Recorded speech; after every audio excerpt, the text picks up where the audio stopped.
City of Static Finale. Book 5. The Battle for Greyhaven.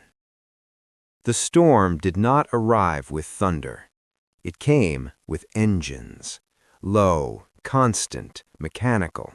A sound that did not belong to the world that remained. Columns of men and some vehicles rolled slowly across the fractured highway south of Greyhaven.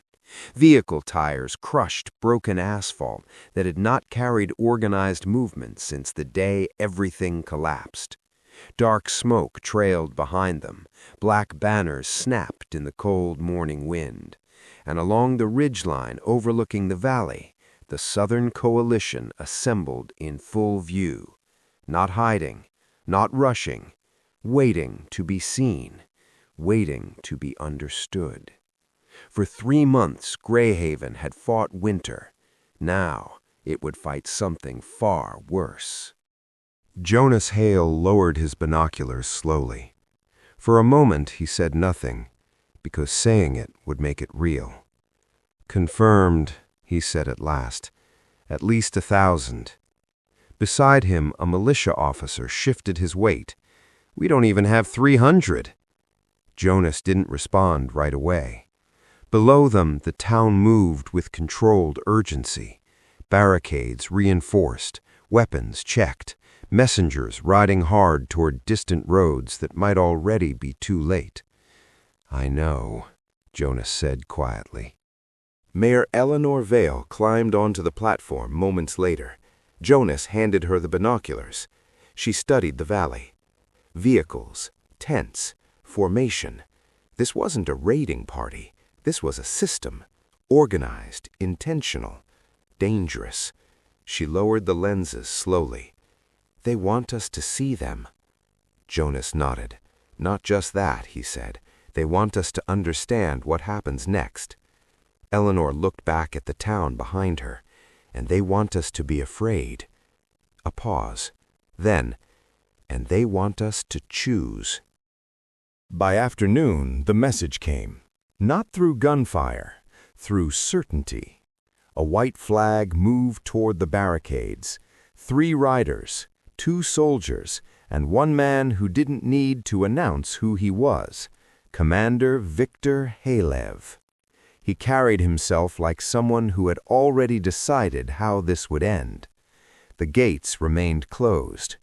Jonas stood above the barricade with a rifle slung across his chest. Below, Eleanor stepped forward alone. Halev removed his gloves slowly, deliberately. "You must be Mayor Vale." Eleanor didn't offer her hand. "And you must be the man threatening my town." A faint smile. "Threatening," he said. "I prefer offering structure." He gestured toward the valley. The world didn't collapse because it lacked strength. It collapsed because it depended on systems that couldn't survive pressure. His eyes returned to hers. "We are correcting that mistake." Eleanor's voice remained steady. "By conquering everyone around you? By organizing them." He stepped closer, confident, calm. "You've built something interesting here," he said. "Trade. Cooperation, independence." A pause. "But independence is fragile. Pressure breaks it." Eleanor didn't look away. "You're here to prove that." "Yes." Then he delivered the terms. Surrender, integration, control. Greyhaven would become the northern center of coalition authority, its allies absorbed, its future reassigned. "In return," Halev said, "your people live." Jonas felt the tension ripple behind him. Eleanor stood still. "And if we refuse?" Halev didn't hesitate. "Then we demonstrate," he said quietly, "why centralized power wins wars." That night, the council gathered. The gymnasium felt smaller than it had before. Lantern light flickered across tired faces. Outside, the coalition fires multiplied across the valley like a second sky. Mercer stood first. "I warned this would happen. No anger, just certainty. Power consolidates, he continued. It always does. Jonas crossed his arms. And if we had done the same, we'd be no different than them. Mercer didn't argue. Perhaps, he said, but we would be stronger. Elivor stepped forward. The question isn't what we should have done, it's what we do now. Silence followed, because everyone already knew. Daniel leaned forward. You really think the alliance comes? Eleanor answered honestly. I don't know. That was the moment the room changed, because hope became uncertainty. Jonas broke the silence. I vote we hold. Daniel nodded. Same. Malcolm followed. Same. One by one, commitment replaced fear. Mercer spoke last. I still believe centralized authority would have prepared us better. A pause. But surrender ends everything we built. He looked at Eleanor. So we fight. The first attack came with the sunrise. Not before, not after. Exactly when the light broke across the valley. It wasn't rushed. It wasn't chaotic. It was timed. Jonas was already awake when it began. He hadn't slept much the night before. None of them had. From the watchtower, he saw the movement first. Vehicles shifting, infantry forming, lines straightening with quiet precision. They're moving, he said. Below, militia scrambled into position, boots against gravel, hands tightening around rifles, breaths shortening. The coalition advanced, slow at first, measured, then faster. Engines roared to life. Infantry spread across the open ground, moving in coordinated arcs that forced Greyhaven's defenders to split their attention. Jonas raised his rifle. They're not trying to break us, he said. They're mapping us. Then the first shots rang out. Sharp, loud, final. Greyhaven answered. Gunfire cracked across the barricades, echoing through the valley in uneven bursts. Some controlled, some panicked. A coalition soldier dropped. Another dove for cover, then another. But they didn't stop. They adjusted, shifted, pressed forward just enough to force reactions. Jonas tracked movement through his scope. Left flank probing, center testing range, right side pushing slightly harder. They're learning our weak points, he muttered. A militia member beside him fired too quickly, missed, reloaded with shaking hands. Slow down, Jonas snapped. Pick your shots. 30 minutes. That's all it lasted. Then, just as suddenly as it began, the coalition pulled back. Not in retreat, not in panic, in control. The gunfire faded. Echoes lingered. Smoke drifted across the field. Jonas lowered his rifle slowly. That wasn't an attack. Malcolm stepped up beside him. No, he said. That was a question. Jonas nodded. And now they have answers. From the ridge, Commander Halev watched through binoculars. They're more organized than expected, his lieutenant said. Halev didn't lower the lenses. Yes, he said. A pause. But not enough. The next days didn't bring relief. They brought silence. Not empty silence, heavy silence. The kind that sits on your chest and makes time feel slower. The coalition didn't attack again, not immediately. Instead, they surrounded, observed, waited. Patrols moved along the outer edges of Greyhaven, visible enough to remind everyone they were there, distant enough to avoid unnecessary losses. Inside the town, life shifted. Not stopped, shifted. Work became preparation. Conversation became speculation. Sleep became something people did out of exhaustion, not comfort. Daniel stood beside Eleanor one evening on the watchtower. The sun was setting behind the ridgeline, casting long shadows across the valley below. Food stores will hold for about a month, he said. Eleanor didn't look at him. And if we stretch it? 6 weeks, Daniel replied. Maybe. A pause. And morale? She asked. Daniel exhaled slowly. They're holding, he said. But... He didn't finish the sentence. He didn't need to. Eleanor nodded slightly. They're thinking about leaving, she said. Daniel didn't argue. Below them, the town moved in quiet determination.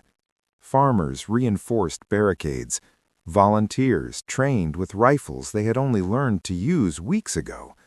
Children carried water between positions, trying to feel useful in a world that suddenly expected too much from them. The wounded were tended to, and the dead were buried. No one ran. But the question lingered in every glance. Where is the alliance? And more importantly, will they come? The northern roads remained empty. The second attack came without warning. No buildup, no signal, just impact. Explosions shattered the early morning stillness. The southern barricades shook under the force. Wood splintered, metal buckled, more men fell. "They're hitting harder!" someone shouted. Jonas was already moving. "Positions!" he yelled. "Hold the line!" Armored trucks pushed forward, closer than before, faster. Infantry followed tightly behind them, using the vehicles as moving cover. Gunfire erupted again, but this time it was louder, closer, more desperate. Militia fired in controlled bursts, but the pressure was different now. A truck slammed into a barricade section. Wood cracked, shifted, nearly gave way. "Reinforce that line!" Jonas shouted. 2 defenders rushed forward. One stumbled, fell, didn't get back up. For a moment, the line wavered. Then Malcolm stepped in, dragging debris into place, firing one-handed, holding. The truck stalled under concentrated fire. Then ignited. Flames spread quickly. Smoke thickened. The coalition pressed again, harder, closer, more aggressive. "They're adapting," Jonas said through clenched teeth. Minutes stretched. Every second felt like something might break. And then, finally, the coalition pulled back again. But this time, it wasn't clean. They had taken losses, and so had Greyhaven. The field fell silent again. Jonas stood on the barricade, breathing hard, looking out over the smoke-filled valley. "That wasn't a test," Malcolm said. Jonas shook his head slowly. "No. That was the beginning." He climbed the watchtower again, looked north. Still nothing. Not a single rider, not a single signal. Just empty road. The sound came in the middle of the night. At first, no one was sure it was real. A distant rhythm, soft, uneven, almost lost beneath the wind moving through the trees. Jonas woke instantly, not fully understanding why, only that something had changed. Then he heard it again. Hoofbeats. Not one, not a handful, many. He was already moving before the thought finished forming. Boots hitting the floor, hand grabbing his rifle, heart beating faster with something dangerously close to hope. By the time he reached the tower, others had heard it too. A scout rode through the gates moments later, horse lathered, breathing hard. "Riders!" he shouted. "From the East Road!" Eleanor climbed up beside Jonas. "How many?" The scout didn't hesitate. "Hundreds!" For a moment, no one spoke, because they didn't want to break it. Then, light appeared in the distance. Torches, flickering through the darkness like scattered stars moving toward them. Shapes followed, then banners, then people. The gates opened, and hope rode in.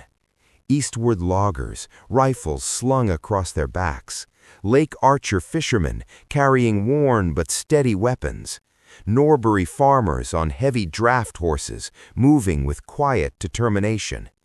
They didn't arrive in perfect formation. They didn't move like an army. They moved like people who had chosen to be there.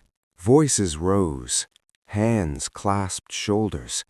Relief spread through the defenders like warmth returning to frozen ground. For the first time in days, Greyhaven breathed. But Jonas didn't smile. He watched the road beyond the torchlight, eyes narrowing slightly, counting, measuring. Eleanor noticed. "What is it?" Jonas lowered the binoculars slowly. "That's not all of them." The words cut through the moment.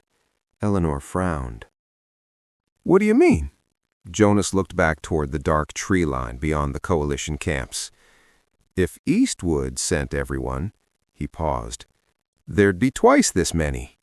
Silence. The wind shifted. Somewhere in the distance, a branch snapped. Jonas didn't look away from the darkness. "Unless," he said quietly, and for the first time since the coalition arrived, hope became something sharper, something dangerous. Dawn came fast, too fast. There was no time to rest, no time to recover, because the coalition had seen the reinforcements and they understood what it meant. Commander Halev stood on the ridge, watching Greyhaven's gates, watching the movement inside, the increase in numbers, the shift in energy. "So," his lieutenant said quietly, "the alliance holds." Halev didn't respond immediately. He studied the field, the terrain, the timing. "They've committed everything," he said. A pause. "So will we." He turned. "Prepare full assault." The attack began as the sun broke over the valley. This time, there was no probing, no testing. This was war. The coalition advanced in full formation, vehicles at the front, infantry and disciplined lines behind them, a wall of force moving forward. Greyhaven met them. Militia took position beside Norbury riders. Eastwood loggers reinforced weakened barricades. Lake Archer fighters slipped into the tree line, preparing to strike from the flanks. "Hold!" Jonas shouted. The first impact hit hard. Explosions tore into the outer defenses. Vehicles pushed forward through smoke and splintered wood. Gunfire erupted, louder than before, closer than before. The lines collided, and slowly, despite the reinforcements, Greyhaven began to give ground. A barricade section collapsed. "Fall back!" someone shouted. Jonas turned. "No!" But the pressure was too much. The coalition kept coming, disciplined, relentless. "They're breaking us!" a militia fighter yelled. Jonas clenched his jaw. This wasn't enough. Even with the alliance, it wasn't enough. Then, gunfire. Different. Not from the front, from behind the coalition. At first, it didn't make sense. Then, shouts, confusion, movement breaking in the enemy lines. Halev turned sharply. For the first time, something changed in his expression. Uncertainty. Riders burst from the southern tree line, fast, silent until the last second, then overwhelming. The missing force, Eastwood's second group, Norbury riders who never entered the town, Lake Archer fighters who had vanished days earlier. They hit the coalition from the rear with precision. Gunfire tore through their formations. Horses crashed into scattered lines. Orders broke. Signals failed. The perfect formation collapsed. Jonas saw it instantly. "This is it!" he shouted. "Push forward!" Greyhaven surged, not as separate groups, but as one force. From the front, from the rear, closing. The coalition was trapped between them. For the first time, they were reacting, not controlling. Halev watched it unfold. "They're not stronger," his lieutenant said, voice shaking. Halev shook his head slowly. "No." His eyes followed the movement of the Allied fighters, the way they moved together, the way they covered each other, the way they refused to break. They're connected. The realization came too late. The retreat signal sounded, and this time it was not controlled. The coalition fell back, then broke, then scattered, south along the highway, leaving the field behind them, leaving Greyhaven standing. The war was over. Silence returned slowly, not all at once, in pieces. Gunfire faded, shouting softened. The chaos unraveled into stillness. Smoke drifted across the valley, but the town still stood. People moved carefully at first, as if expecting the noise to return, but it didn't. Instead, something else replaced it. Relief. Eleanor walked through the streets that night. Fires burned in controlled circles. Not destruction, but warmth. Allied fighters sat beside Greyhaven residents, sharing food, water, stories. People who had never met, now bound by something stronger than proximity. They had fought together and survived. Daniel stepped beside her. "We made it," he said quietly. Eleanor nodded. "Yes." A pause. But more than that, she looked across the gathered crowd. "We proved something." 5 years passed. The world did not return to what it had been. The old systems never came back. Too fragile, too distant, too broken. But something else grew. Not empires, networks, connections between places, between people, between communities that had learned the cost of standing alone. Greyhaven became part of that, not as a capital, not as a ruler, as an example. Trade routes stretched across northern Ontario. Settlements expanded. New ones formed, each independent, each connected. A system built not on control, but on trust. Eleanor stood once more at the edge of Lake Grey. The town behind her had changed, grown, strengthened, but it still felt the same. Malcolm joined her. "Hard to believe how close we came," he said. Eleanor nodded. "Yes, but we didn't fall." Malcolm looked out across the water. "You ever wonder what the rest of the world looks like now?" Eleanor smiled slightly. "Probably something like this." "Why?" She watched the lights of Greyhaven flicker on one by one as evening settled. "Because people learned." Malcolm raised an eyebrow. "What?" Eleanor's voice was quiet, but certain. "That survival doesn't belong to the strongest." A pause. "It belongs to the ones who choose to stand together." The world that fell had been vast, complex, interconnected in ways no one fully understood. And when it collapsed, it left behind a choice: return to power built on force, or build something new, something slower, harder, stronger. Greyhaven chose the harder path, and in doing so, helped shape what came next. Not an empire, but a network. Not control, but connection. The age of empires ended. The age of networks had begun. This is the end of my City of Static series. Subscribe and comment to let me know if you've enjoyed it. Your comments inspire me to keep writing and improving with every new story. If you have any suggestions, let me know, and I promise to answer every comment that I receive. This is Echoes of Tomorrow Audiobooks, writing stories for your reading pleasure.